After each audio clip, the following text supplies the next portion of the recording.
Está começando mais um Agro 10X na Fazenda. Dessa vez, edição especial Expo Genética. Então, como estamos aqui nessa feira que está respirando muita genética, né? Os principais rebanhos, os principais programas de melhoramento, os principais técnicos. Então, tudo o que tem de mais novo, de inovador em genética está nesse momento. Então, o tema que nós vamos trazer hoje é o que o melhoramento genético pode impactar no ciclo da pecuária. Esse é o nosso assunto.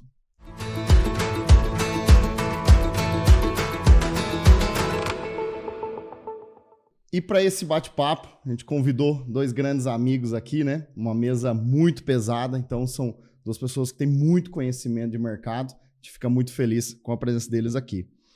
Convidar meu amigo Yuri Farjala, formado em zootecnia pela UEL, mestrado na Exalc, sócio da Aval e vim com 20 anos de mercado, né? Empresa Aval, consultor da NCP e mais de 200 rebanhos atendidos aí. 14 anos de carreira. Seja muito bem-vindo, Yuri. Obrigado pelo convite aí. Douglas, bom dia. Eu que agradeço a todos vocês pelo convite, pela oportunidade desse bate-papo, né, de uma conversa sobre um assunto que nós gostamos bastante, que faz parte do nosso dia a dia, que é o melhoramento genético. Vamos em frente, Deus nos ajude nessa programação. Show de bola. Obrigado, Yuri. E também aqui, meu amigo Leonardo Nieto. Ele é formado em bacharelado em genética, então ele tem uma formação em genética, doutorado em produção animal pela UEM. Ele é coordenador das raças zebuínas do GenePlus, do programa Embrapa GenePlus, e com 21 anos de carreira, então já viu muitos animais. Muito obrigado pelo convite, obrigado pela presença, Leonardo. Seja bem-vindo. Eu que agradeço o convite, Douglas, por estar aqui, por estar com o Yuri para falar, como ele fala, uma coisa que a gente gosta muito, e talvez o tempo seja curto, para falar tudo o que a gente gosta do melhoramento genético, né, de pecuária de corte. Então, muito obrigado. E tomara que seja muito produtivo, quem nos assista faça pensar. Acho que a ideia desses bate-papos é, pelo menos, questionar as pessoas algumas coisas, se está certo ou está errado, né, e vamos em frente. Show de bola, muito obrigado. Bom, essa mesa tem muito conhecimento, a gente acha que até o tempo é pouco, mas vamos explorar o máximo, que a ideia hoje aqui é a gente fazer um bate-papo realmente para a gente trazer estratégia, a gente ajudar aquele que está começando, aquele que está expandindo o projeto, mas também aquele que não começou, aquele que ainda não fez nenhum melhoramento genético. Então, esse é o nosso intuito. Hoje a gente vai fazer um papo bem descontraído, realmente para ajudar a nossa pecuária. A gente está vivendo um ciclo, está falando muito de ciclo de pecuária, né? Então, a gente já entendeu que 2025, 2026 nós teremos os bezerros mais caros, a arroba vai subir, vai ter uma inversão de valor. E qual que é a melhor maneira? Beleza, a gente já sabe, isso a gente já vem falando, o pessoal vem trabalhando muito, a gente já tem essa informação na mão. Como que nós podemos usar essa informação de que a gente vai ter máximas em 2025, 2026 e a gente tem o artifício do melhoramento genético? Como que a gente pode casar os dois? Essa que é, acho que, o nosso grande tema aqui do nosso bate-papo, né? E para começar, Yuri, gostaria de fazer uma pergunta para você. O que é o melhoramento genético? Como que você considera? O que você entende sobre melhoramento genético? Você que é um especialista, principalmente para aquele que é leigo, que está nos ouvindo agora, possa entender o que é esse artifício da pecuária. A pecuária é dividida em dois perfis de criadores, de produtores. Tem aquele produtor que produz carne, que é conhecido como rebanho comercial. E tem o produtor que produz genética. E dentro dos rebanhos de genética existe o rebanho que puxa a genética, que produz essa genética, e tem o rebanho multiplicador. Então isso está muito claro para o mercado. Então é o rebanho de genética que produz tecnologia. Essa genética influencia tanto rebanhos de carne, produção de carne, bezerro, garrotes, bois, e até mesmo ciclo completo, né? E influencia também rebanhos que multiplicam. Não são tão fortes na produção de genética, mas multiplicam muito bem. E está tudo certo. E o melhoramento genético a prática, o criador e sua equipe técnica promove nesses rebanhos o ganho econômico de características interessantes. O próprio nome já diz, características de retorno econômico. E essas características são fertilidade, peso peso desmama, peso garrote, peso boi gordo, rendimento frigorífico, acabamento, precocidade sexual. Então, esse é um melhoramento genético. Na prática, ter ganho genético em um rebanho é ter ganho econômico. Ele passa a ter mais chance de sucesso na atividade. Então, está aí a importância, em resumo, né, do melhoramento genético. Esse é o conceito do melhoramento. De melhoramento genético. É promover ganho econômico através de animais geneticamente superiores, que esses animais vão influenciar esses trabalhos, seja de rebanhos multiplicadores, seja de rebanhos que vão promover a produção de carne, né? Ótimo, bom demais. Show, obrigado. Leonardo, queria fazer uma pergunta para você. Qual que foi o seu primeiro contato com o melhoramento genético? Quando que foi que esse bichinho te picou aí na veia? Bom, é uma vida, né, Leonardo? Você sabe que assim, eu não sou zootecnista, não sou agrônomo, não sou veterinário. Então, na verdade, meu primeiro contato com... Eu sou geneticista, meu primeiro contato com o melhoramento genético foi teórico, né? Talvez durante o curso. Então, eu não tive a prática de ver os animais. Eu conhecia a teoria do melhoramento genético ao longo da minha graduação, desde o primeiro semestre, com as diversas disciplinas que a gente faz. Mas, então, meu primeiro contato foi com os números do melhoramento genético e as contas, que é a parte que assusta. Meu melhoramento prático eu tive quando eu vim aqui no Brasil, né? Então, assim, eu tinha a bagagem teórica, mas eu pude enxergar como isso funcionava quando eu vim fazer minhas pós-graduações aqui no Brasil. Eu não mexia com bovinos, eu mexia com ovinos. Então, quando eu cheguei aqui, mas esse foi... Então, minha primeira chamada de atenção foram os números, e a segunda parte foi a prática, né? Que fiz depois na pós-graduação quando eu vim aqui. Então, foi... Da lá, o bichinho me pegou lá atrás. Mas ver como que funcionava foi quando eu fiz aqui a pós-graduação. E o Nelore? O Nelore, então... Tá junto com esse bichinho? Sim, ou foi o Nelore que te picou? Não, na verdade, assim, é claro que o Nelore me picou, mas o melhoramento genético, se você pensar ele como um processo, ele funciona para todas as espécies da mesma forma. Né? Claro que cada espécie ou cada raça tem suas particularidades, mas o melhoramento genético é um só. Os processos são os mesmos. O que você pode mudar é o objetivo que você quer atingir. Mas como que você vai chegar lá? O antes pode ser ovinos, pode ser Nelore, pode ser Angus, o processo é sempre o mesmo. E o Nelore aqui foi, no caso, quando eu cheguei aqui a fazer minhas pós-graduação, eu mexia com ovinos, com 5 raças de ovinos na minha pós. E o Nelore foi quando fui para a Embrapa de Campo Grande. O GenePlus aí me chamou para trabalhar. Eu primeiro trabalhava na base de dados, aí o GenePlus começou a crescer, não tinha técnicos de campo, fui o primeiro técnico de campo que não era da Embrapa, do GenePlus. E aí comecei a conhecer o Nelore. E aí foi que eu me apaixonei, já há 21 anos que estou num corral olhando para o Nelore. Show de bola. Então eu posso dizer que eu consigo fazer melhoramento genético em várias raças, em várias espécies, isso dá para fazer. O que diferencia vamos dizer assim, o que eu tenho, por exemplo, a gente vê raças e espécies que eu tenho um programa de melhoramento mais forte e outras não tanto. O que diferencia essa de outra que não tem tanto? Dados? O que mais impacta nisso daí? Volume, né? Tamanho, número de informações na base de dados é uma resposta. Eu acredito que a consistência a qualidade desse dado é uma segunda, tamanho e qualidade, né? Quantitativo e qualitativo. E o interesse do grupo de pessoas, do grupo de produtores em realmente promover esse melhoramento. As tecnologias, né, Leonardo, estão aí, as ferramentas e as tecnologias eficientes são conhecidas e está provado que quem as utiliza de forma correta, com critério, principalmente com objetivo de seleção bem definido, alcança isso num tempo interessante, respeitando as limitações de tempo da população bovina, que quando eu digo limitação de tempo, por exemplo, o ciclo de um bovino em relação ao suíno e a uma ave é completamente diferente. Mas utilizando as ferramentas de forma correta, estratégia nutricional, estratégia sanitária, esse objetivo vem. Então, eu acho que a quantidade de dados, qualidade de dados e o interesse daquela comunidade, daquele grupo de criadores em promover o melhoramento. Que legal. Ô Yuri, e nesse período aí, vamos dizer, são 14 anos de carreira, né? Você está numa empresa que trabalha no território nacional, né? Então vai para todo o Brasil.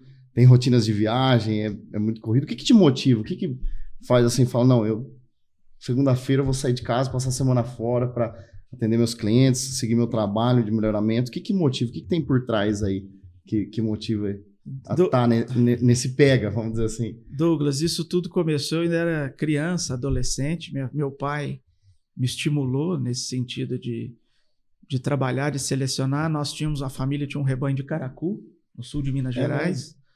Esse rebanho permaneceu de 80 a 2017. Então, através daquilo ali, do contato com criadores e amigos pesquisadores, tive uma influência muito grande do IZ, Instituto de Zootecnia de Sertãozinho, Bonilha, professor Hazuki, que são pessoas que eu tenho admiração e uma gratidão muito forte. Então, começou antes. Aí eu optei pela zootecnia, fui para Londrina. Enquanto eu fazia a graduação, eu conheci o Fabiano Araújo, que me trouxe para o Zebu. Até então, eu era do Caracu, ali sul de Minas, de uma maneira mais conservadora em seleção. Aí eu conheci o Fabiano, uma pessoa também que me abriu portas e continua abrindo, e eu aprendo com ele todo dia. E isso vai despertando, e você vai se envolvendo com o melhoramento, é algo fascinante. Na prática, você vê uma geração melhor que a outra, a olho nu e no número, e aquilo vai te envolvendo, e é o que motiva. Eu sempre afirmo para os meus amigos que o meu objetivo assim, de vida é deixar meus filhos criados, educados e alguma contribuição para o Nelore. Então, esse é o meu... então, mostra assim, uma paixão que a gente tem pelo trabalho, pela ciência, né? Claro, eu imagino que quando vocês vão numa central e ver touros que vieram da base que vocês construíram, né, que auxiliaram as fazendas, acho que é muito, muito gratificante, né? Leonardo, me fala de alguma história, uma experiência pessoal sua que tem muita importância assim, no melhoramento na sua carreira, né? Então,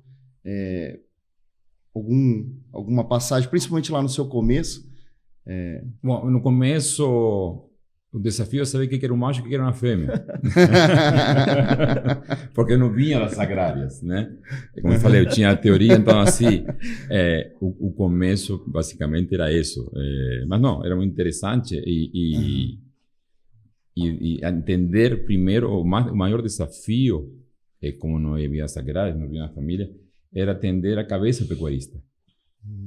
Né? Porque assim, para fazer melhoramento, você tem que tomar decisões talvez difíceis e aí você tem que entender a cabeça pecuarista, como chegar nele para ele enxergar aquilo que ele tem que ser feito. Então você tem poder de convencimento. Então talvez o primeiro desafio no início e até hoje continua sendo entender a cabeça dos diferentes pecuaristas, porque cada um é uma cabeça, mas o jeito você tem que chegar para mostrar que o melhoramento funciona e que se faz certo, ele vai chegar onde quer.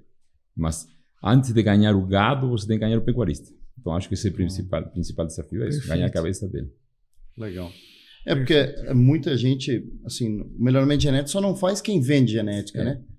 Faz todo pecuarista, usuário de genética, ele faz melhoramento, correto? O Yuri fala assim, uma coisa interessante, que o Nelore não é, comparado com suínos e aves. Eu acho que a principal característica que um pecuarista tem que ter para acreditar no melhoramento genético é paciência.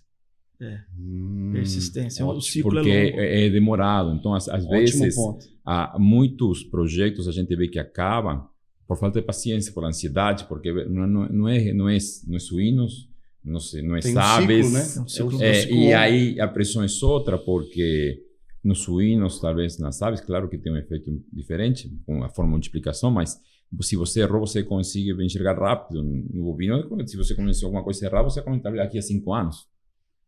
Então, é um pouco diferente, mas eu acho que a principal característica da pessoa que acredita no melhoramento genético chama paciência. Ótimo, bom ponto. E um ponto, o objetivo macro do melhoramento genético, principalmente no zebu, é esse, encurtar esse ciclo. Nos anos 80, as boiadas eram abatidas aos 5, 6 anos. No início dos anos 90, nós reduzimos isso aí para 4 anos. Início dos anos 2000, 3 anos. Então, hoje é uma realidade. O produtor de boi de carne eficiente é boiada de 2 anos, 24 meses, com 58% de rendimento e acabamento adequado. E qualquer coisa acima disso, ele já começa a perder competitividade na atividade. Então, o nosso trabalho no melhoramento genético, objetivo macro, encurtar o ciclo de produção do zebu.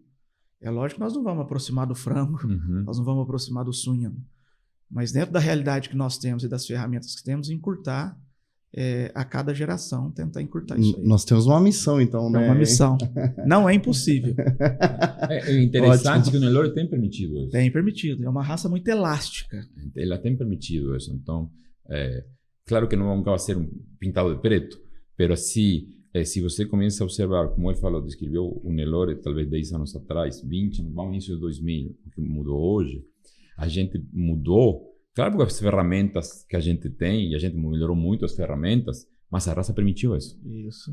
De nada adianta você ter as ferramentas e uma raça que não te permite aplicar essas ferramentas. Exatamente. Né? Ótimo. A gente realmente tem muita oportunidade, né? Muito. Acho que hoje o mercado tá cheio de oportunidade. E o melhoramento genético, ele é uma ponta que faz ajudar demais, né? Então, eu estava olhando alguns dados, né? Até para a gente conversar, mas hoje a gente tem em torno de 25 milhões de IATF no Brasil, tem mais ou menos uns 100 mil touros registrados, vendidos, então touros que passaram por um crivo, né, de melhoramento, e mais ou menos 1 milhão de embriões transferidos. A gente tem 80 milhões de vacas disponíveis para reprodução.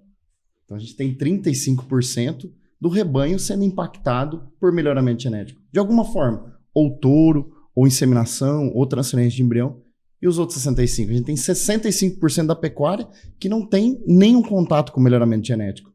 Então, assim, acho que quando a gente fala de missão, realmente a nossa missão é impactar esses 65%, né? Porque, de repente, não é... A gente talvez fica muito focado nos que estão fazendo melhoramento genético, que estão vendendo genética. Mas tem muito consumidor de genética, né? Então, desse melhoramento. Então, a nossa missão está nas duas pontas, né? São duas as missões, né? Eu acho que a primeira missão é produzir bem. Produzir uma genética competitiva, produtiva, que realmente vai mudar o resultado econômico do usuário. E a segunda missão é fazer que essa genética chegue no campo. Porque não adianta o nosso cliente produzir e essa genética ficar circulando naquele pequeno grupo de produtores. Claro. E aí tem que tirar o chapéu para as centrais de inseminação, para as centrais de embriões. São eles que levam o trabalho nosso ao interior da porteira. A capilaridade desse pessoal, e esse pessoal dissemina essa genética, seja na forma de embrião, seja na forma de sêmen, e seus técnicos e suas ferramentas comerciais, né? Isso é fantástico. E os touros também, né? Os touros que são vendidos também, né? Os touros que são vendidos... que é o formato mais antigo, né? O touro, depois veio o sêmen e recentemente o embrião, né? Então são as 3 vias de acesso do produtor à genética. Eu fico assim, interessante, se fosse um frigorífico, eu estaria preocupado porque 65% do produto que eu vendo, eu não sei a origem.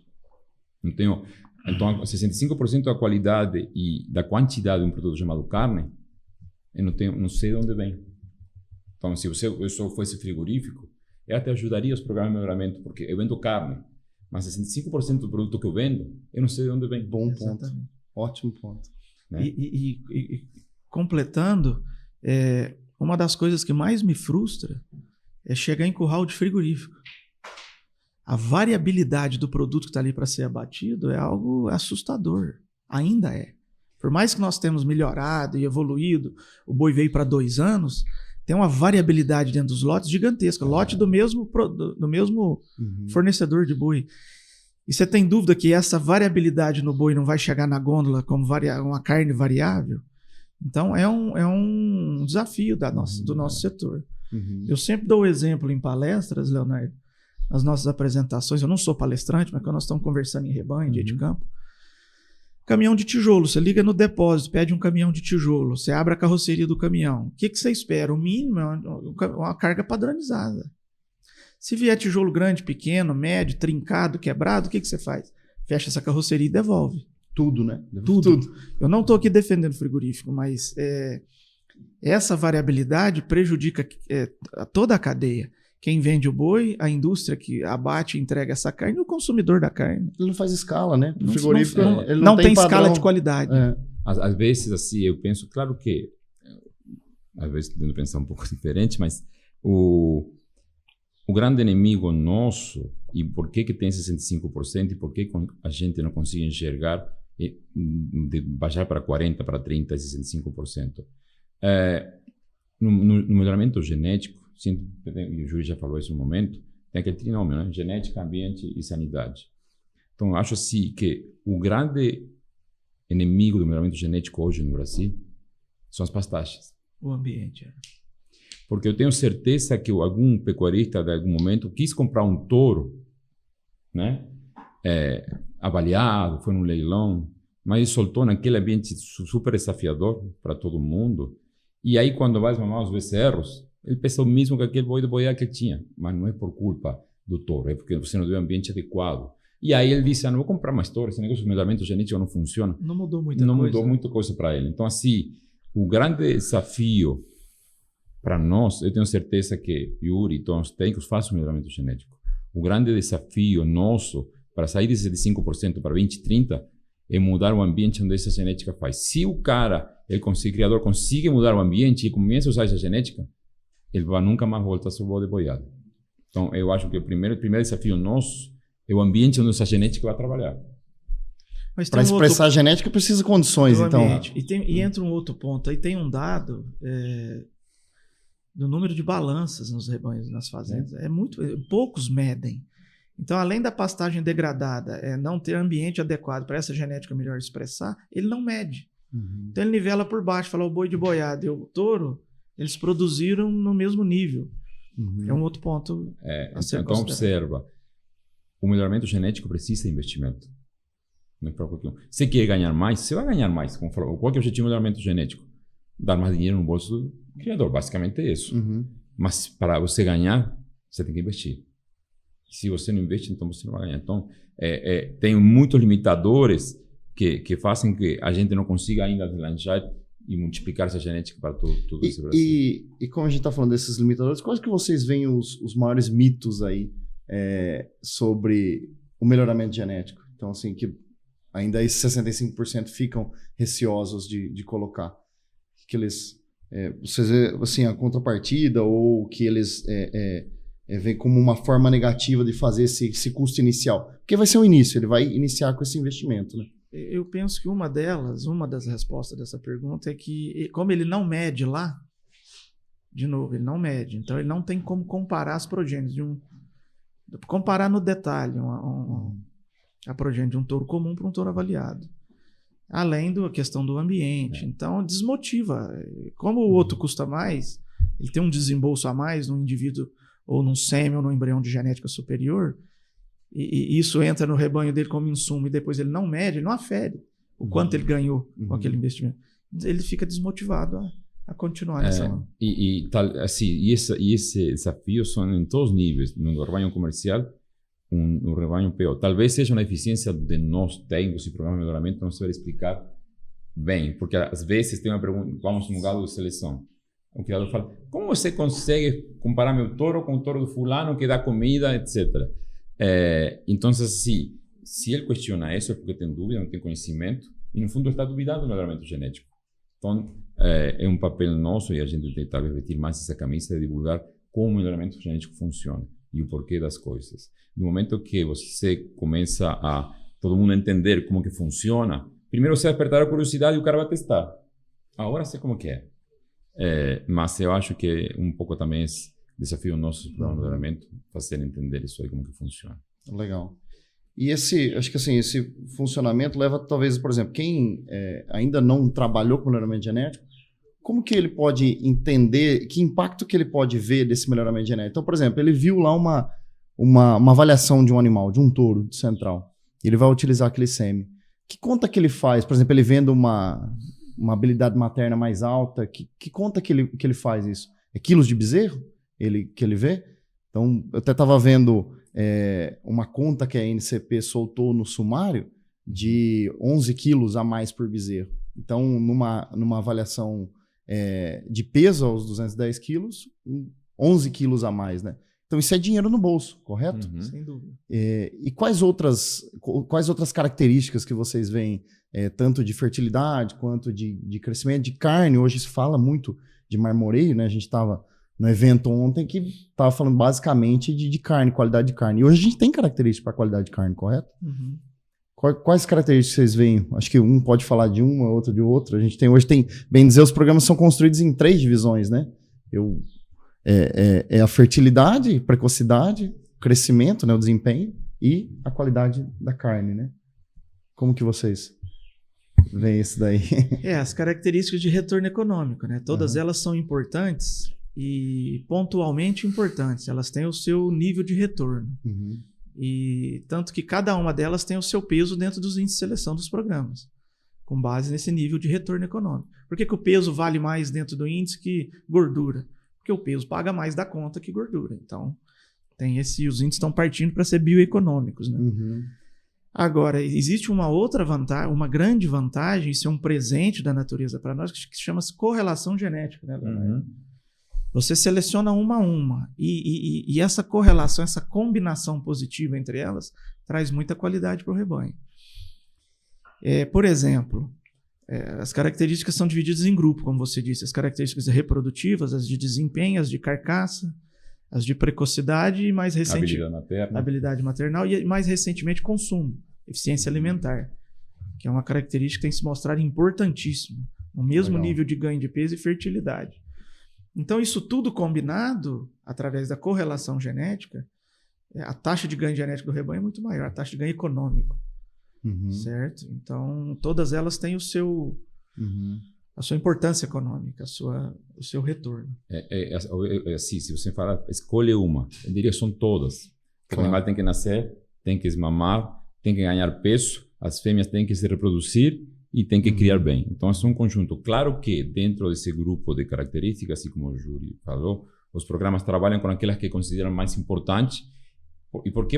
Porque aí, né, tiram mão das correlações genéticas, então melhorando uma, elas melhoram todas no fundo. Mas para medir, você tem que medir características associadas ao seu ciclo completo. Exato. Se eu pudesse medir peso de carcaça ou rendimento de carcaça, pediria, porque aí seria o fim do meu ciclo. Mas todas são importantes por causa disso, mas existem algumas para cada programa, com sua filosofia de trabalho, que são mais, nesses índices são mais ponderados. Mas só melhora essas? Não, melhora todas por causa, como falou o Yuri, das correlações. Então, por exemplo, para quem trabalha com cria, um exemplo, a fazenda que vende bezerro. Vamos dar um exemplo da região lá do MS, né? A fazenda que está lá dentro do Pantanal. Ele basicamente vai ter um produto que é o bezerro na desmama, né? Essa venda. Então, ele pode trabalhar com esses números para ele facilitar, para ele ter mais ganho na fazenda dele, na operação dele? Pode, claro. Mas assim, ele não pode esquecer que as fêmeas que ele vai segurar vão virar matrizes dele. Então, ele pode ser que trabalhe com umas ponderações particulares para ele. Mas se ele foca em uma fase, ele vai esquecer do resto. E onde fica a habilidade materna dessas fêmeas, ou a precocidade, ou a fertilidade dessas fêmeas que ele vai segurar. Então, por isso que assim, os programas têm suas ponderações, mas dão a possibilidade de cada criador montar o seu, né, para cada caso, mas nunca esquecendo do todo. Exatamente. O criador, ele até pode, como por exemplo, o produtor de bezerro, ele até pode focar com mais intensidade ali na cria. Mas ele tem que lembrar que ele tem uma fêmea de reposição que vai continuar ali no rebanho, como matriz. E ele tem que lembrar também que o cliente dele precisa seguir na recria e engorda. Que se lá na frente o cliente dele não tiver sucesso, ele não volta. Ele não volta. Se esse bezerro, depois que sai dali, não tem um adequado ganho de peso, chegue numa idade jovem com peso, rendimento, acabamento, maciez, enfim, ele não volta, ele perde o cliente. O interessante disso aí é um detalhe. Nós falamos que talvez o criador, o comercial no mês não tenha balança, mas o criador que engorda, ele faz as medições. Então ele não volta por isso. Não é porque não volta porque eu acho, não, porque tem os dados para mostrar que não vai comprar mais daquele rebanho. Então, eu vou fazer tupiniquim porque total não tem problema. Não, tem problema. O cara que você vende, ele vai medir.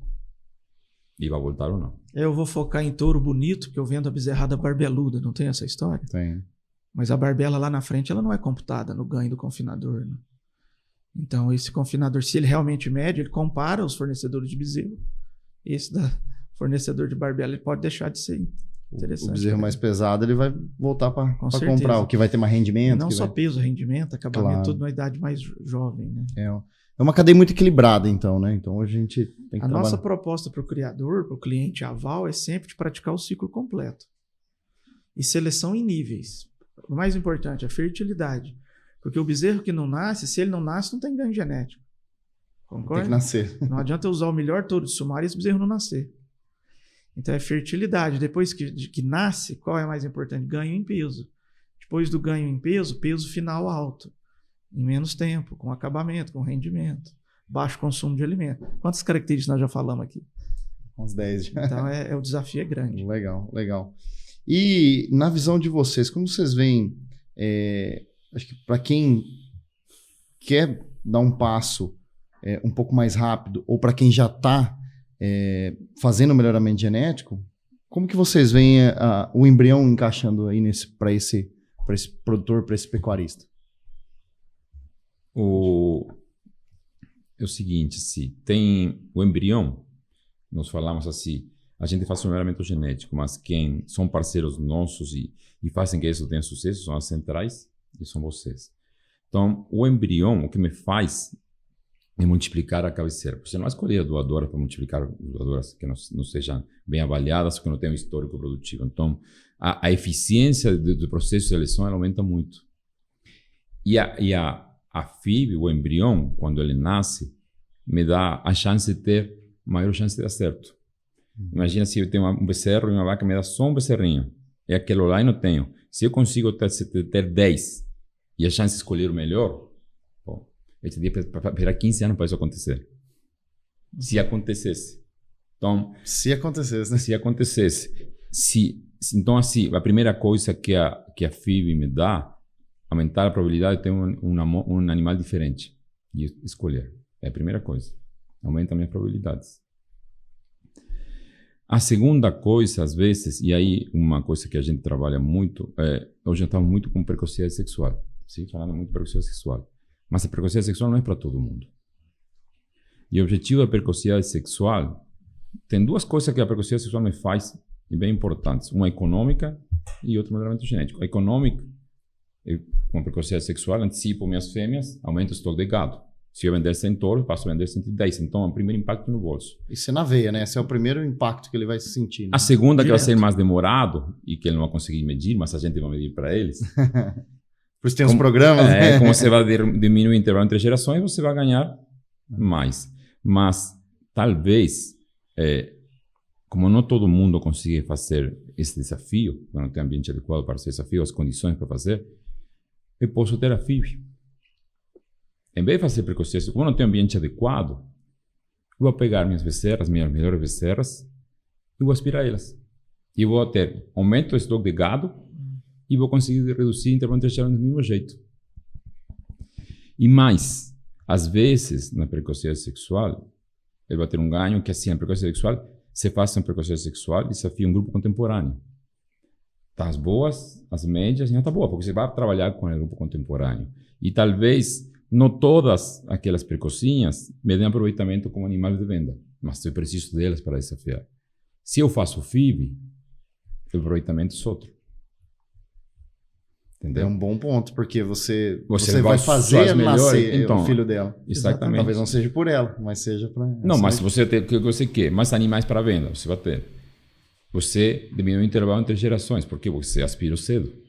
Uhum. Só que você vai ter mais filhos dessa FIV para vender e vai ter retorno que se fizer precocinhas. É isso assim, para quem não tem as condições, né? Não consigo fazer precocidade sexual. Então você quer mais, o que você quer? Você quer diminuir o intervalo entre gerações e quer mais animais para venda. Então aspira. A gente tem visto aumentar demais, principalmente as CPECs, a gente tem visto. Na verdade, hoje está setado o laboratório inteiro para a gente trabalhar com bezerro. A gente vê essa demanda de mercado, né? O mercado vem cada vez pressionando mais, como os programas cada vez estão mais eficientes, as fazendas estão ficando eficientes, vem nos pressionando para produzir os embriões de bezerro. Não sei se vocês viram a bezerra de 3 meses que a gente produziu embriões agora. Então, assim, acho que chegou num nível muito maduro, né? Era interessante isso de aspirar becerras. Os programas de melhoramento genético, quando foi intervalo entre gerações, sempre o foco foi os machos no início, né? Vamos fazer, congelar sêmen com 14, 15 meses. E quando você falava de becerras, parece que você era, tipo assim, está falando uma coisa errada. Mas se um macho dá sêmen com 14 meses, por que eu não posso aspirar a fêmea da mesma idade? Né? Até que os criadores entenderam isso e, bom, hoje quase eu diria que todos os rebanhos de punta aspiram as becerras. A gente fez um benchmark, você teve acesso a alguns dados com o Fábio Torano, professor da UFMG, E a gente mostrou assim, qual que é a diferença entre os rebanhos que estão na cabeceira dos sumários e o resto dos rebanhos? São duas. A utilização de touros jovens e a tecnologia da FIV. Perfeito. É isso que está marcando a diferença entre quem está no topo da pirâmide e quem está ficando para trás. O criador que hoje não faz FIV, que não tem mais probabilidades, mais animais para escolher melhor, ele está ficando para trás. Então não tem como ficar sem Não fazer tem. FIV. São 3 etapas, Douglas. A primeira etapa é o planejamento, e nesse planejamento envolve a utilização de touro jovem. Uhum. Programas com suas DEPs, os cálculos robustos e tal. Segunda etapa, essa bezerrada nasce, vem todo o trabalho de ATF, a bezerrada nasce. Todo um protocolo de aferir o que foi planejado, que é a coleta de dados, os fenótipos e encaminhar para os programas. Isso retorna para o produtor na forma de DEP, certo? E o terceiro é multiplicar a ponta, porque de nada adianta todo esse trabalho de planejar, aferir, lá na frente você identifica essa é a fêmea da ponta, essa é a da média. Você vai deixar elas ter um bezerro por ano? É que você tem um funcionário bom ou ruim, eles receberam o mesmo salário. O seu negócio fica mesmo valor para as duas. É o mesmo valor para as duas. Você nivela igual. Então, essa fêmea aqui superior, identificada como superior de uma forma segura, correta, respeitando a idade padronizada, os protocolos dos programas, ela deve ser multiplicada, senão esse rebanho não compete. Ele não é competitivo. Porque talvez ela vai parir um macho ou 2 machos, vai ser vendido, não ficou essa genética na fazenda. Não fica. Então, sabe, se ele pariu, ficou 6 anos, mas ficou com 6 machos. E aí? Então, assim, a FIV hoje é uma ferramenta imprescindível para quem vai fazer melhoramento genético e de ponta, multiplicar e cada vez mais. E assim, então talvez você esteja aspirando a filha dela quando ela tenha 20 meses. Uhum. O impacto do embrião hoje em um rebanho é o mesmo da inseminação alguns anos atrás. Lembra quando a turma saiu do touro e foi para a inseminação? Uhum. Mudou, né? Transformou. Isso foi o primeiro salto com a biotecnologia. Aí veio a IATF e tal e impulsionou isso mais ainda. Hoje é um embrião. Quem não faz embrião é o mesmo que lá atrás não entrou na inseminação. Ele deixa de ser competitivo. E aí a gente estava fazendo levantamento, a gente está estudando a FIV, justamente esse impacto no melhoramento genético e como ela vem crescendo. Então, em 2019, 20, 11% dos Nelore nasceram de FIV. 11%? 11%. Em 2022, 21, passou para 13%. E em 2022, 16% dos animais que nasceram na raça Nelore puros são de FIV. Então a utilização de embriões só cresce. Só cresce. Porque o que ele falou, ou ele faz, ou ele fica para trás. Ele não compete. Não compete. Você não faz, seu concorrente faz. É como se fosse os atletas. Com os atletas. Eu vou correr corrida com ele, eu vou malhar e vou correr. Se eu não malho como ele está malhando, eu vou ficar para trás. Não confio. Melhor entrar na corrida. E começou a desenvolver muito o mercado de venda de genética via embriões, né? Eu acho que esse é o filão do mercado, né? É o mais interessante, né? Que é a capacidade que tem de um pecuarista que não estava fazendo melhoramento genético, ele de um ano para o outro, ele buscar rebanhos como dos fornecedores que a gente tem hoje, né?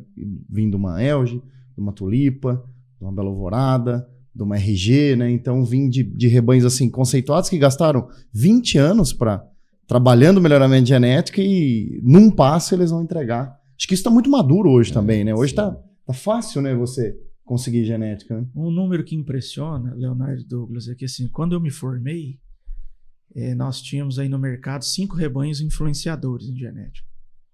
Influenciadores que ele usa, os produtores de genética usam, e o multiplicador precisa desse rebanho para seguir a vida. Isso tem 15 anos, 16 anos. Hoje, eu não tenho dúvida que se nós listarmos 50 rebanhos aqui influentes, nós temos. Então, hoje, a concorrência entre eles é maior, a competitividade entre eles é maior. O mercado é maior, sim, mas eles também estão em maior número. Então, cresceu 10 vezes. Nós tínhamos 5 rebanhos importantes, os outros eram multiplicadores competentes, mas hoje nós temos 50 e sem dúvida. O que é bom, né? Porque muito bom. Que vai pressionando cada vez mais, né? Se existe 50 é porque tem demanda. E amanhã 100 e vamos em frente, né? O interessante dos bovinos é justamente esse intercâmbio. Se a gente vai para suínos e aves, hoje nas aves, quem domina a genética das aves são 3 empresas no mundo. Em suínos são 2 empresas. Os outros são só multiplicadores. Aqui não estamos falando que você pode democratizar. Claro que tem alguns casos de reserva genética, mas todo mundo troca genética. Todo mundo. Né? Tem oportunidade. E talvez você compre embriões, está falando de embriões, mas talvez os embriões que você venda seja da becerra de 8 meses. Ou mais novo que ele produziu. Talvez não. Tem esses embriões, são... Entendeu? A gente então, assim, já vendeu. É uma realidade. É uma realidade, né? É claro. Então, assim, como esse intercâmbio, todo o potencial, esse intercâmbio de genética pela FIV, pela inseminação, mas principalmente hoje pela FIV, potencializa o melhoramento genético de todo mundo. O que eu vi quando a gente começou nesse mercado de venda de genética via embriões, lá atrás, há 10 anos atrás, tinha muita reserva, né? Dos grandes fornecedores. Então a gente não conseguia ter acesso. Inclusive a gente operacionalizando isso, era muito difícil, não tinha essa troca.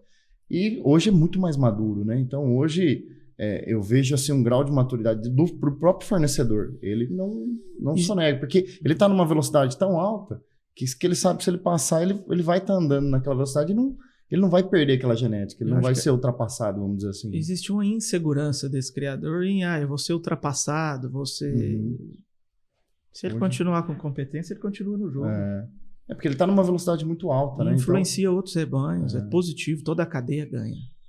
Hoje a gente enxerga esse grau de maturidade. O Nelore é o que é hoje por causa disso. Isso.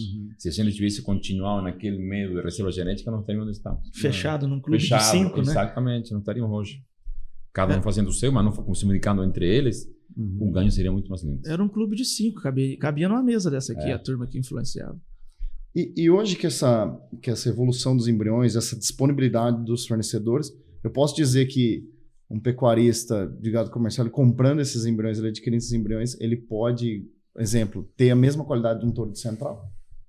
Ele escolhendo a régua de ideia, porque hoje a gente vê que os índices dos embriões, a previsão do índice dos embriões são muito parecidos com os touros que estão na central, com a ponta do sumário, né? Então, ele fazendo um dever de casa bem feito, ele tem acesso à melhor genética e identificada de forma correta, ele pode tirar um touro ali, com certeza. Ótimo.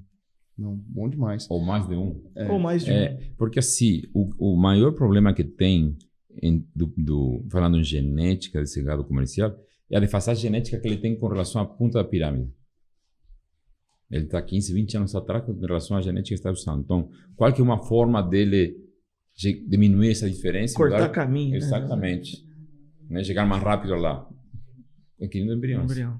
Porque pensa que assim, claro que o sêmen, tudo, os touros de central são importantes e têm seu papel. Mas o touro de central que compra sêmen, ele foi idealizado 7 anos atrás. O embrião que está comprando, ele foi talvez idealizado 5 meses atrás. E outra, entendeu? Tem uma diferença de tempo. O sêmen vai mudar, muda, mas lembre-se que esse sêmen entra numa matriz, numa vaca de genética de quantos anos atrás? Qual o nível de defasagem daquela vaca? Vai produzir um produto meio sangue, né? Melhoramento dentro do conceito. Claro. Então, através do embrião, ele salta infinitas, a taxa de salto é muito maior. Ô Leonardo, e tem como, por exemplo, trabalhar com diversidade genética, fazendo melhoramento com diversidade genética? Hoje a gente vê algumas linhagens, e mesmo assim tal... Não tem como trabalhar, deve trabalhar. O combustível do melhoramento genético, às vezes o criador pensa que o combustível do melhoramento genético são as DEPs. Não. As DEPs são feitas para melhorar as características de desempenho e precocidade. Mas o melhoramento genético é construído com variabilidade genética. É o combustível. Sem variabilidade genética, eu não consigo fazer novos indivíduos diferentes. Porque lembra que assim, o melhoramento genético não vive dos iguais. Ele vive dos diferentes. É entendível que o pecuarista sempre quer a homogeneização dos animais. Mas eu, como melhorista, quanto mais diferente, melhor. Porque quero aquele lá que é diferente de todo mundo. Esse é que eu quero. Se fossem todos iguais, estavam mortos. Fechamos as portas e íamos embora. Então, e isso de fazer os diferentes, trabalhar a variabilidade genética, hoje você tem rebanhos que acho que, eu falo assim, por exemplo, com a Elge, que é um linhagem de Gruber, a Mundo Novo, o L. Na verdade, são os caras que mais sofrem dentro do melhoramento genético, porque eles, quando você vai, eu sempre comparo assim, o melhoramento genético como um poker. Então, o cara que está aberto, ele vai jogar poker com 10 cartas e ainda pode pegar de outro baralho. O que trabalha fechado são 4 cartas e não pode pegar ninguém.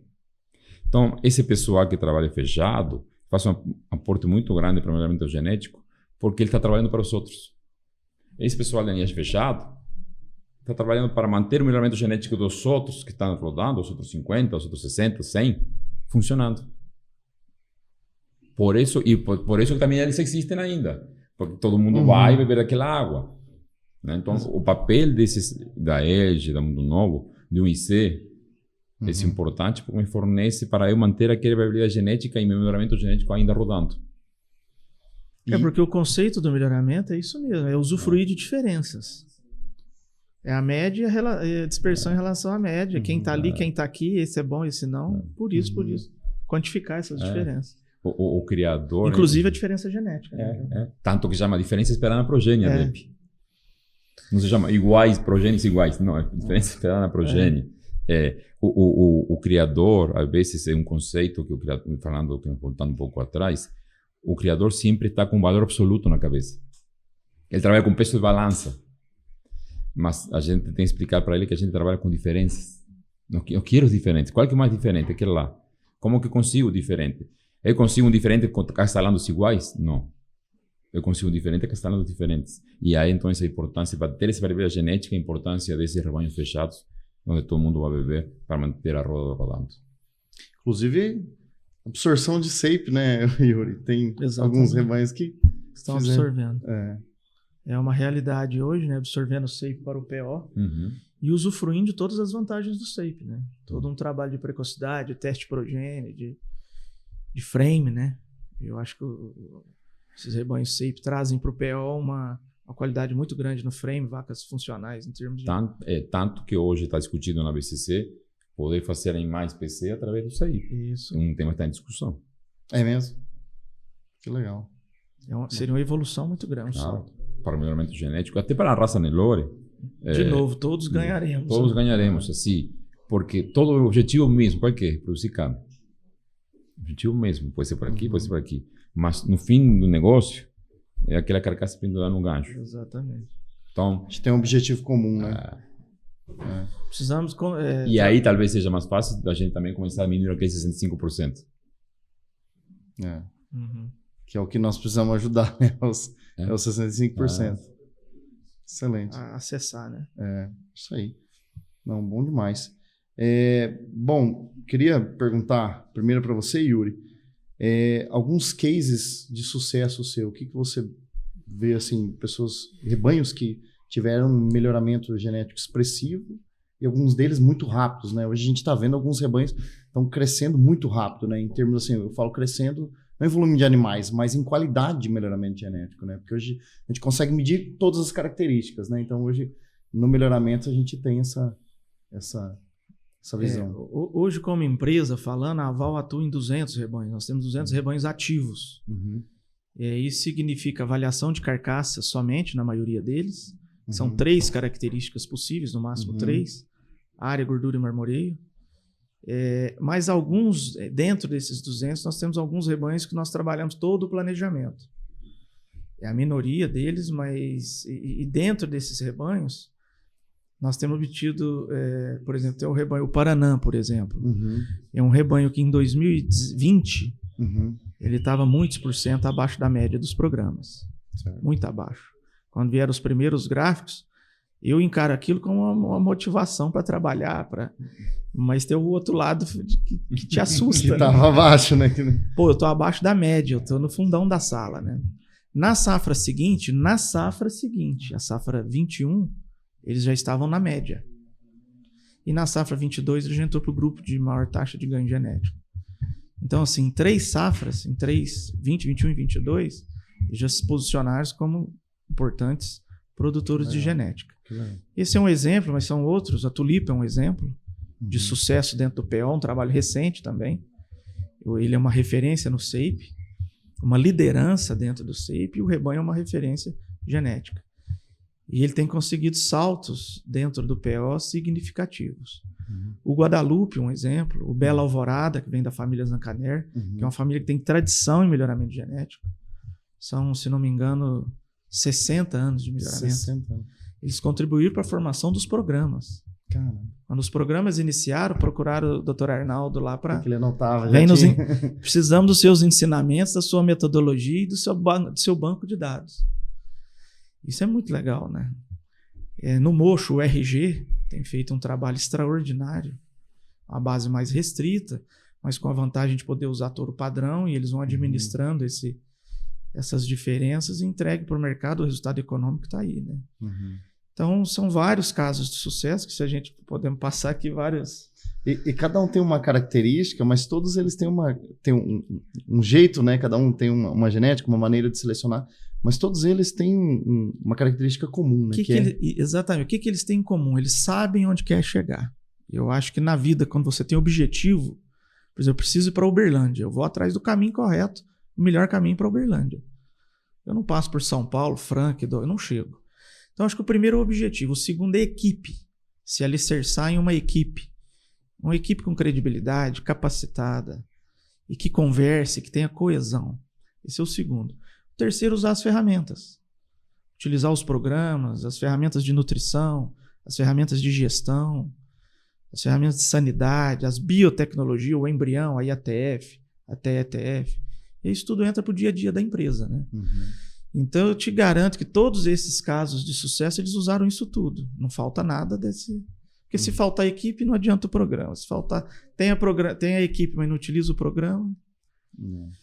E a grande vantagem é que fica, né, Yuri? O melhoramento genético é a gente estava conversando, né, ontem, sobre... Ele é uma das ferramentas que você compra, um dos insumos da fazenda, né? A genética, assim como a gasolina, o sal mineral, o carro, o pneu, são insumos, né? São produtos que vão contribuir para que o todo produza, chegue no objetivo. Mas o único deles que é perene, que a partir do momento que ele entra no rebanho, ele permanece, a não ser que o criador liquide o rebanho. Mas se ele não liquida, aquela população continue ali, é a genética. A gasolina acaba, o sal mineral acaba. Muitas vezes a paciência acaba, mas a genética ela continua assim. Então, se ele acerta ou erra, a genética está ali. Eu faço analogia com parede.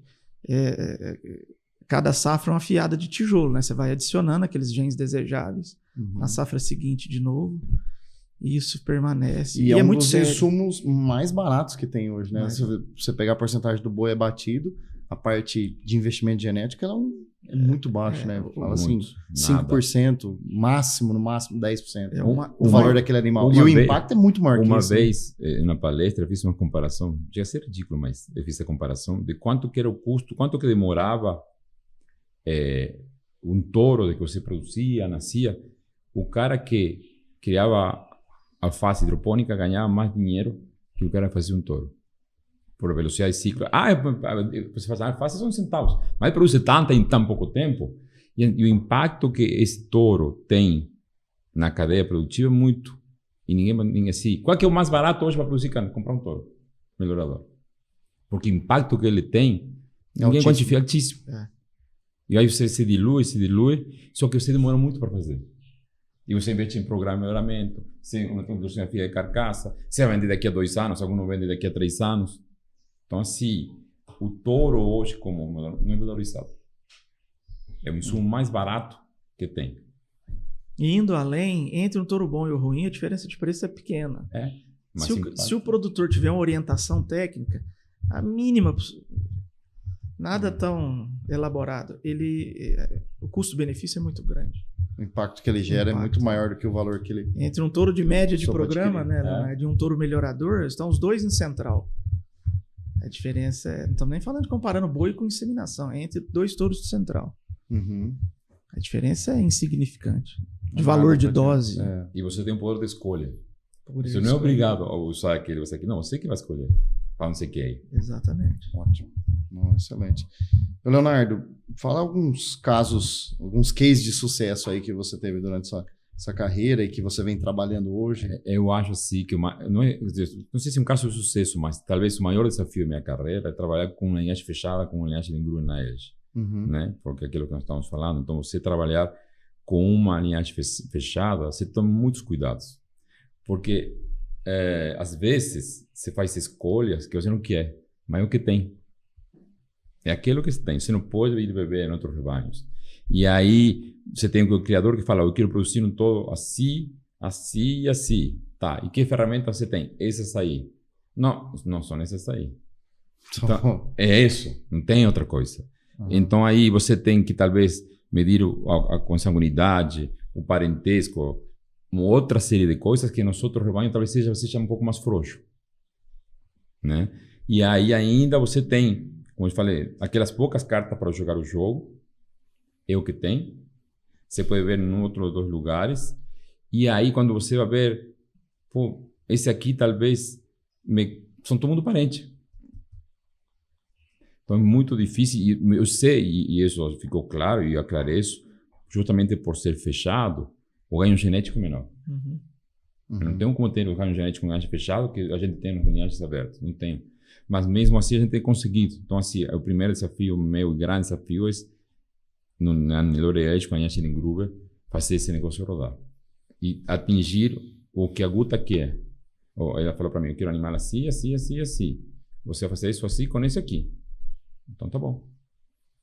Estamos tentando. Então, e assim, o mercado valoriza, né? Ontem, valoriza. por exemplo, acho que eu posso citar uma bezerra filha de um touro Elge numa vaca armador.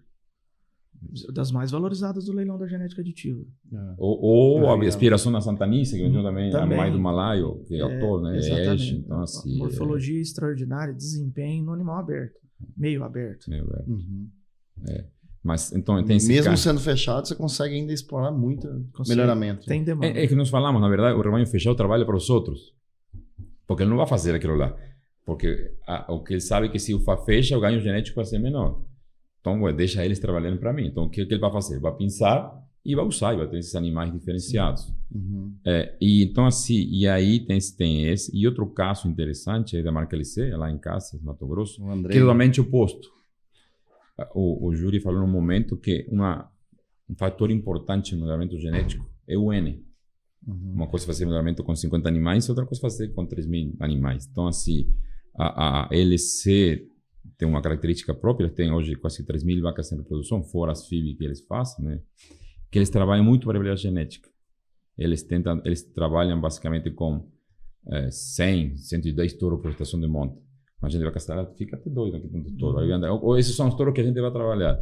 Mas, por outro lado, o interessante disso, de variabilidade genética, é um pouco você também trabalha para os outros, mas pensando nos produtos da LC, às vezes, quando você fecha um pouco o seu rebanho, aberto mais fechado, que hoje tem um caso, você faz que seu cliente compre hoje, mas talvez não possa comprar daqui lá, porque a genética continua sendo a mesma. Quando você tem volume, um N muito grande, e você tem variabilidade genética dentro desse N, o cara pode voltar todo ano, voltar essa genética, e você tem um touro diferente. Então, essa é uma característica da marca LC. Então, assim, acho que 2 casos de sucesso são um desafio e outro que me permite explorar bem o N que tem e a filosofia, o trabalho deles, é a marca LC. Ótimo. Então, temos muitas opções, né? Tanto de modelos de trabalho, né? Quanto de genéticas, né? Então, para quem quer trabalhar, às vezes, iniciar, né? Pode estar comprando um touro, pode estar começando na inseminação. E para quem quer ir mais além, entrar mais acelerado ou num passo só, ou expandir. Eu não ia acelerar, senão ter acesso ao último que foi criado. A genética, qual que é a genética mais nova? A que está no embrião. Perfeito. E ele pode escolher as características. E ainda pode escolher. A régua de débito toda aberta, né, dentro dos programas. A gente tem alguns que estão na NCP, outros estão no Gene Plus, né, estão trabalhando há muito tempo. Ele pode escolher e entrar numa velocidade muito alta, né? Então tem opções. Então, para esse, o que vocês diriam para esse pessoal aí que está nos assistindo aí? Quais são os benefícios do melhoramento genético? Para a gente concluir agora, né? Quais são os benefícios do melhoramento genético e o impacto que eles vão ter aí na casa deles. Principalmente para o momento que a gente está agora, né? Que a gente falou muito do ciclo da pecuária, né? A gente vem falando disso. Então, assim, a gente sabe que o ciclo é longo. Então, para a gente colher lá em 2025, 2026, o que ele vai ter que fazer nesse momento? Nós falamos ao longo dessa nossa prosa aqui, o objetivo do melhoramento genético é colocar mais dinheiro no bolso. É isso que eu quero. Ótimo ponto. E a pecuária é um negócio, não é um hobby. Então, assim, quem que vai ganhar mais dinheiro? Quem investir, não que vai produzir mais. Como eu identifico aqueles indivíduos que vão produzir mais? comprando aqueles indivíduos, aqueles criadores que fazem melhoramento genético. Ele não precisa, talvez... Claro que tem aquela régua de DEPs, mas uma coisa importante que ele deve saber primeiro é de onde vai comprar. De quem que ele está comprando. Qual a origem dessa genética? Né? Então, a gente falou que tem alguns criadores que se destacam. Então, é claro, todo mundo faz... Porque se você pergunta para os criadores, todo mundo faz melhoramento genético. E todo mundo faz, em diferentes graus. Talvez aqueles que se destaquem são, como o Yuri falou, aquele que tem uma equipe, todo organizado e um plano de trabalho. Então, é importante ver as DEPs, mas primeiro, de onde ele está comprando? Porque o retorno econômico, o que ele está comprando, não é para ter um animal bonito, é para ganhar dinheiro. Ele está fazendo um investimento e ele quer retorno desse dinheiro. Então, o que ele vai ter, pode ter certeza dele comprando de parceiro, como por exemplo tem a CPEX, que esse retorno econômico é garantido. Ótimo, bom ponto. Yuri. O produtor que afirma, eu compro embrião. Perfeita a iniciativa, mas qual a origem desse embrião? Qual o perfil de seleção do rebanho que produziu esse embrião? Ótimo. Então, a iniciativa é importante, mas conhecer a origem desse embrião foi feita de forma planejada. O pai desse embrião é um touro jovem, genotipado, fruto de um trabalho realmente... Então, são etapas, né? E uma coisa interessante, quem compra embrião, às vezes, quando ele compra um animal adulto, ele foi criar um outro sistema de produção. Quando ele compra um embrião, ele pode adaptar aquele animal desde que nasce a seu sistema de produção. Com certeza. Né? Então, isso é uma vantagem grande que ele vai ter. Ele vai ver aquele animal crescer e vai estar adaptado àquelas condições que ele está. E sem um investimento tão alto. Ou ele investindo, por exemplo, hoje no valor de uma vaca, que a gente está vendo os preços hoje aqui, a fêmea está super valorizada, né? Hoje aqui, por exemplo, num evento como esse. Então, você consegue adquirir embriões da mesma qualidade genética, do mesmo valor genético, só que em vez de um animal, você vai ter, às vezes você compra 30, 40 embriões, 50 embriões no mesmo valor, né? Então, ainda vai dar para você escolher os melhores dentro daquela mesma genética. Então, é uma excelente vantagem num custo menor, né? Para quem não tem pressa, para quem não quer hoje o animal, esperar ele nascer, é um negócio interessante, e aí você tocou um tema interessante do pessoal do rebanho comercial, por exemplo, quando acontecia a mesma história com a inseminação. Tinha alguns casos que a gente queria colocar inseminação nos rebanhos comerciais. A gente colocava 10 touros. Vamos usar 10 touros. Aí aquela história, não, o criador sempre pensa tudo igual, né? Homogêneo. Mas 10 touros vai dar muita diversidade. Não sei. Mas você usa 150 touros na monta. Você está reduzindo. E ainda você vai poder trocar todo ano. Então, nos embriões, mais ou menos a mesma história. É isso aí. E essa valorização da fêmea, Douglas, uma das explicações é o pessoal investindo hoje para colher daqui 2 anos na virada de ciclo. E a genética vira junto, o mercado de genética. E mais, qual o problema da nossa pecuária hoje, da nossa atividade? É um problema econômico. Não existe dificuldade em produzir, não existe dificuldade em medir. Os programas estão aí, as tecnologias são dominadas. Nós passamos por um problema econômico. E a solução para esse problema passa por utilização de genética, de insumos de qualidade.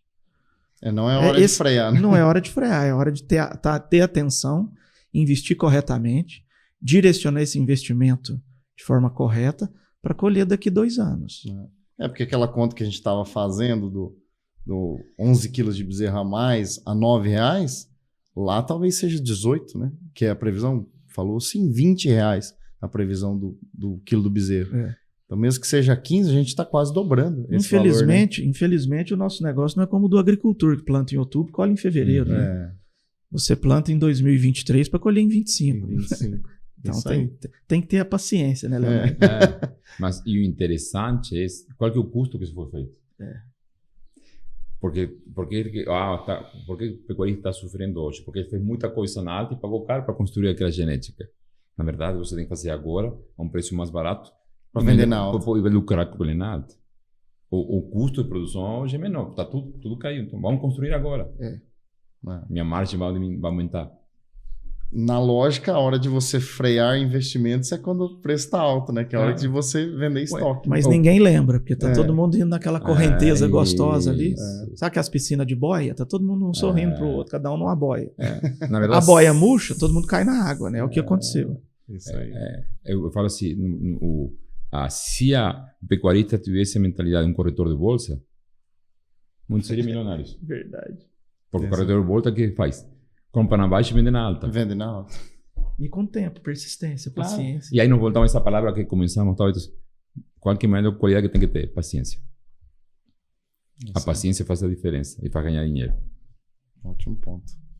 Show. Muito obrigado a vocês dois. Gostaria de agradecer esse bate-papo. Acho que a gente teria assunto para o dia todo, né? A gente passa o dia aqui conversando, mas agradeço demais. Acho que trouxe esclarecimento para muitas dúvidas de quem está nos ouvindo, né? A gente fica muito, muito contente de receber. Muito obrigado aí, vocês. Para esse tempo, sei que o tempo de vocês é bem valioso, né? Vocês saíram de alguns compromissos para estar aqui. Tá levando informação para quem realmente vai impactar o negócio dele, né? Muito obrigado e parabéns pelo trabalho de vocês. Parabéns, Yuri. Parabéns, Leonardo. Parabéns aos programas que vocês participam. Realmente, isso é bonito de ver. Principalmente, a gente fala que a gente trabalha junto, né, com os programas, porque transferência de embrião não tem jeito, né? Você não pode transferir aquilo que é mais ou menos, tem que transferir aquilo que é muito bom. Então, a identificação, essa luz aí que os programas dão para identificar os melhores animais, para nós é muito importante. A gente fica muito feliz, muito grato de estar trabalhando com vocês. E você também, a gente não conseguia fazer um trabalho, né, Júlio? Porque você que me dá a possibilidade de escolha, ter muitos animais, irmãos próprios, talvez, em um momento, pode escolher qual que eles vão trabalhar. É um trabalho em equipe, né? Produz, multiplica, comercializa, dissemina essa genética. E eu é que agradeço a oportunidade de estar aqui com dois gigantes desses. Douglas, um grande amigo. O Leonardo, um excelente profissional que a gente admira muito.